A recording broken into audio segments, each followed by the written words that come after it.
Hello everyone. This week I'm excited to talk strategies with you all. Now we've learned that strategies can be both positive and negative. So what is a strategy and why are we making this an important piece during this week?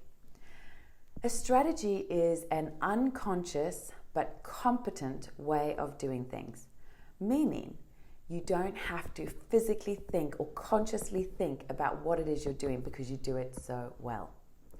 You could have a strategy for how you get dressed in the morning, how you choose your friendships, how you work, how you communicate with your partner, how you talk to your kids. These are all strategies that have been built and programmed inside of you, and often coming from the past and then simply filing up to go, yes, this is how we should run things. Now, when it works against us is when perhaps the strategy has found us going, why do I react that way? I get frustrated because I always get the same outcome. It's because your strategy is not working for you. Most people, when they are looking at a strategy, they have to visually see something to then hear or process information and then feel it. But what can happen is sometimes your feelings can come first, or sometimes you can find that you hear something and it triggers you in a different way. So what you want to find out is, which strategy are you currently using? So I'll give an example that has come up quite often for me. So when I'm dealing with a stressful situation, I find that sometimes my strategy was to listen to someone, immediately feel the panic and fear and worry and frustration. Then I would go into my internal head and start to process it, which is the AD. I would then find myself feeling again and then communicating from a very high emotional state. That's me. Welcome to my world. But what we find is that when you start to learn how you can shift the strategy, it actually helps you to process information better.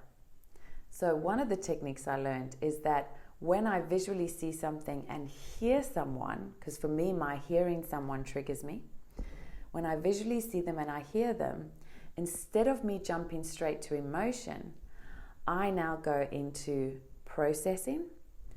AD, what are they trying to tell me?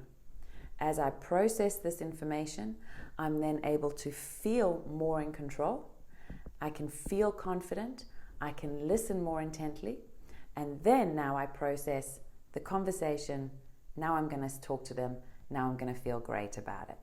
So I have inserted in my strategy, when I visually see and hear someone, I want to start processing first before I feel.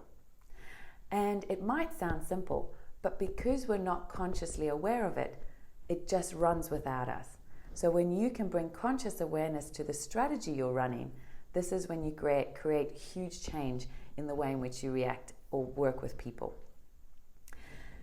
The other part of strategies is that we've realized in neurolinguistic programming is our eyes actually also dictate where we're going in our strategy. And if you want to really help break strategies down, there are even more tools that you can use. So please give us a call, chat to us, and we'll be able to tell you a bit more about the different strategies that you can use even with your eye patterns to help you find a better strategy. I hope this helps, and I'll speak to you all soon. Bye for now.